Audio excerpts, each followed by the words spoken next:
Bom, pessoal, nós vimos até aqui como é que o benzeno reage, como é que o anel aromático reage quando ele não tem nenhum substituinte. Então, os mecanismos de reação e a forma como o anel reage quando não há nenhum grupo que direcione a entrada em um ou outro carbono, todos os carbonos são equivalentes, todos os hidrogênios são equivalentes no benzeno. Então a gente viu como é que essa reação funciona.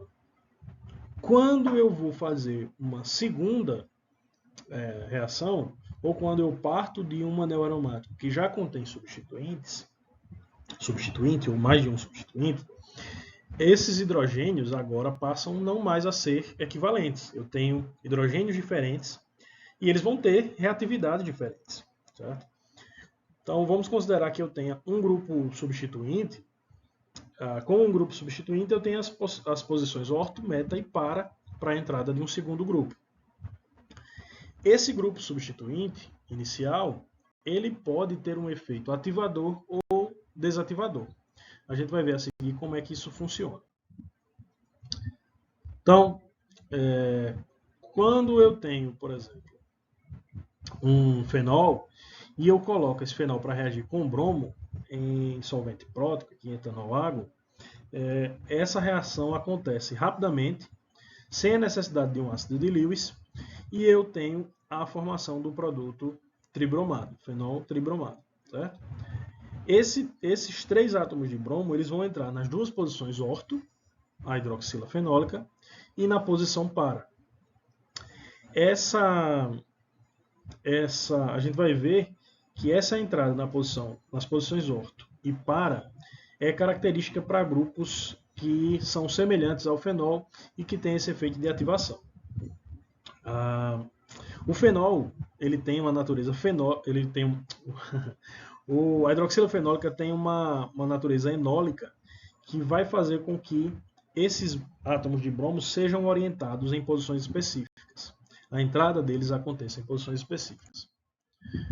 Então, se vocês observarem aqui, a natureza enólica dessa ligação da hidroxila fenólica faz com que os grupos, as posições para e orto sejam ativadas, certo?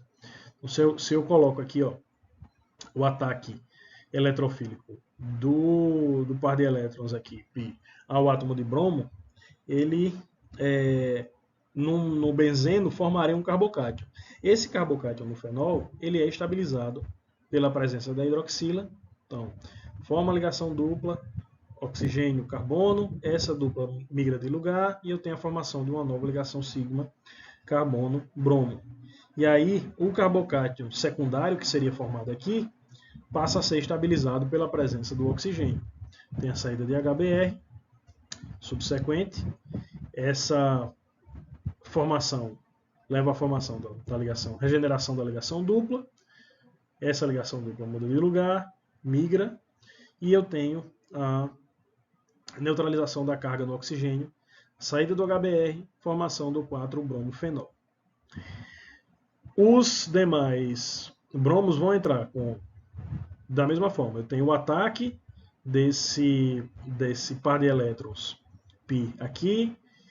Esse ataque levaria à formação de um carbocátio ainda mais estável.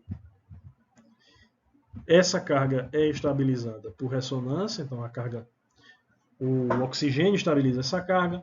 Eu tenho novamente o ataque do bromo, do contraíon aqui, ao hidrogênio, formação da ligação dupla, regeneração dessa ligação dupla, estabilização da carga, neutralização da carga do oxigênio, saída de HBr, formação do 2,4 de bromofenol. Na outra posição, orto, acontece o mesmo mecanismo e eu formo o produto tribromado 2,4,6 tribromofenol. Então, a gente diz que um grupo como a hidroxila é um grupo ativador, orto e para. Ele direciona o eletrófilo para as posições onde eu tenho maior densidade eletrônica. E essas posições, como a gente pode ver aqui nos contribuintes de ressonância do fenol, são as condições orto e para, certo? Isso faz com que não haja reação, praticamente não haja reação na posição meta. como o ataque é eletrofílico, né, como o anel aromático funciona como nucleófilo, as regiões que vão atacar são aquelas que têm maior densidade eletrônica. Aquelas que têm maior densidade de elétrons para doar é que vão reagir. A posição meta, nesse caso, não é favorecida. E aí a gente diz que a hidroxila é um grupo ativador orto-para. A gente consegue observar isso, por exemplo, no experimento de RMN de hidrogênio do fenol. Como eu já comentei um pouco sobre ressonância em aulas anteriores, mas a grosso modo, quanto mais desprotegido, quanto menos densidade eletrônica eu tiver ao redor desses núcleos, maior vai ser o deslocamento químico. Então, a gente vê que os hidrogênios orto e para têm valores de deslocamento químico inferiores ao meta, e todos eles têm valores de deslocamento químico inferiores ao do benzeno sem hidroxila aqui, né? Certo? Então isso mostra que essa densidade eletrônica é maior nessa região e nessa região do que na região dos carbonos e dos hidrogênios meta. Esse experimento de RMN nos mostra de forma experimental como é que essa ativação acontece. A região, nesse caso aqui, que tem menor deslocamento químico, maior densidade eletrônica envolvendo o hidrogênio, reage mais prontamente. Como é que funciona a substituição em aminas? O nitrogênio, por ser menos eletroretirador, tem menor eletronegatividade que o oxigênio da hidroxila, ele é um ativador mais forte. Então eu tenho menor eletronegatividade, par de elétrons desemparelhados de maior energia, maior disponibilidade para interagir com o sistema π, e aí esse par de elétrons entra em ressonância com o sistema. Quando eu faço a reação, a bromação da amina, eu vou ter também a formação do produto tribromado e eu vou ter o ataque ao bromo com a estabilização do carbocádmio que seria formado com a carga localizada no nitrogênio, formação do produto orto, diorto e para substituir. Quando a gente observa, por exemplo, o RMN, compara o RMN da amina aromática com o do fenol, eu vou ter as posições orto e para ainda mais protegidas, ainda mais com maior densidade eletrônica. Então, novamente, eu tenho reação nas posições orto e para, e eu também mostro isso experimentalmente. Antes mesmo de fazer a reação, eu já sei como é que a orientação vai acontecer. Então, o nitrogênio e as aminas também são grupos ativadores. No caso dos alquilbenzenos, então quando eu faço essa reação de bromação com ácido de Lewis, na presença do ácido de Lewis, do tolueno, eu vejo que essa bromação ela vai acontecer bem mais rápido do que aconteceria no benzeno, mas ainda assim eu tenho uma mistura um pouquinho diferente. Eu não vou levar a formação do produto tribromado, e sim numa mistura de produtos com átomos de bromo em posições diferentes.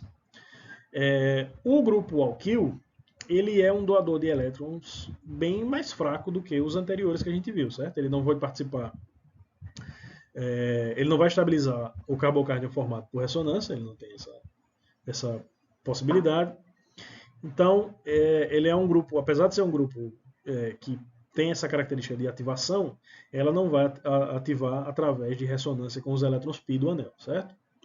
Isso faz com que uma reação com o tolueno exija sim a presença do ácido de Lewis, preciso do ativador, e eu vou formar uma mistura com os produtos orto, eu tenho duas posições aqui orto, o produto para e uma pequena quantidade do produto meta, certo? Essa ativação é bem menor do que nas anteriores, então eu tenho um pouquinho de formação, uma pequena formação do produto na posição meta. Eu tenho intermediário com carga negativa, ou com carga positiva, desculpem. Isso faz com que eu tenha uma formação de carbocátions mais estável, né? Mas ainda assim eu não tenho a estabilização que eu vi anteriormente. Certo?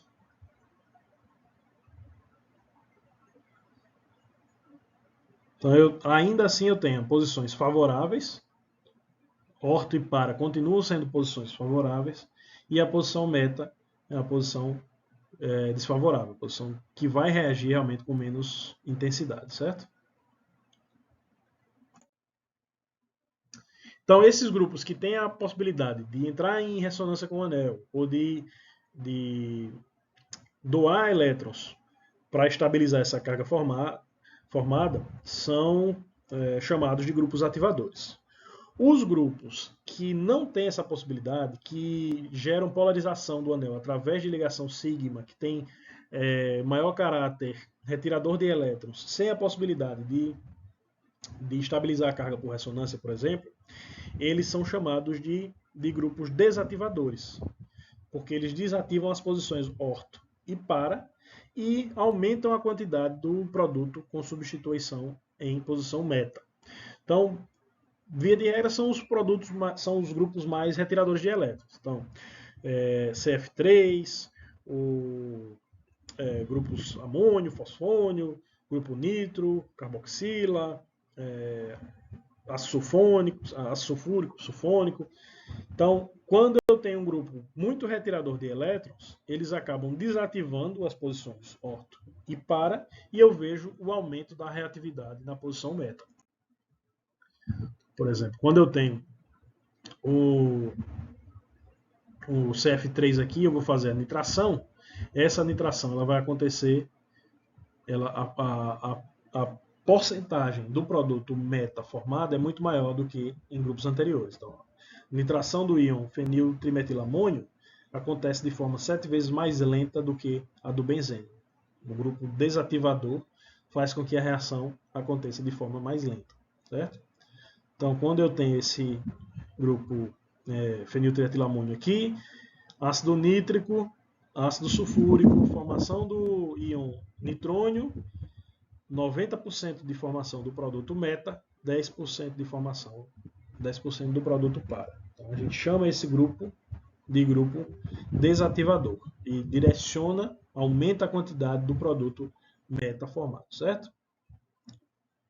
Então vamos lá. A gente viu os principais tipos de substituição eletrofílica, tanto em benzeno quanto em anéis aromáticos substituídos, certo? A halogenação, que é um resumo, a halogenação acontece através do uso de um halogênio, normalmente cloro-bromo, e precisa, via de regra, precisa da ação de um catalisador, normalmente um ácido de Lewis. Vai formar o produto, o halobenzeno, certo? A nitração, ela necessita de ácido nítrico e ácido sulfúrico como catalisador, formação do nitrônio, e esse nitrônio reage para formar o nitrobenzeno. Na sulfonação eu posso fazer com ácido sulfúrico concentrado ou com o óxido, SO3, em ácido sulfúrico, forma novamente o produto ativado, o íon ativado, ele vai reagir com o benzeno para formar o ácido benzosulfônico, certo? No caso da reação de alquilação e acilação, por Friedel-Crafts, eu vou usar um cloreto de acila ou um cloreto de alquila e um ácido de Lewis como catalisador. Esse catalisador leva à formação de um carbocátion terciário, e esse carbocátion terciário, mesmo diante de nucleófilos fracos, como é o caso do benzeno, ainda assim ele é reativo o suficiente para levar à formação do produto. Vai formar o areno, né, o grupo, o benzil, o grupo fenil substituído, e no caso da reação com o cloreto de acila, eu vou levar à formação de um composto cetônico, em ambos os casos com a saída de HCl, certo? Então esses são os tipos de reação de substituição eletrofílica que a gente encontra em anéis aromáticos. No caso dos substituintes, quando eu tenho grupos que podem entrar em ressonância com o anel, grupos que são doadores, que têm algum caráter doador de elétrons, eles aumentam a reatividade e vão direcionar a substituição para as posições orto e para. No caso dos grupos desativadores, eu tenho grupos altamente retiradores de elétrons, eles reduzem a reatividade, a reação leva mais tempo, requer mais energia e direcionam a substituição para a posição beta. Então, com isso a gente finaliza essa aula de substituição eletrofílica e agora estudem.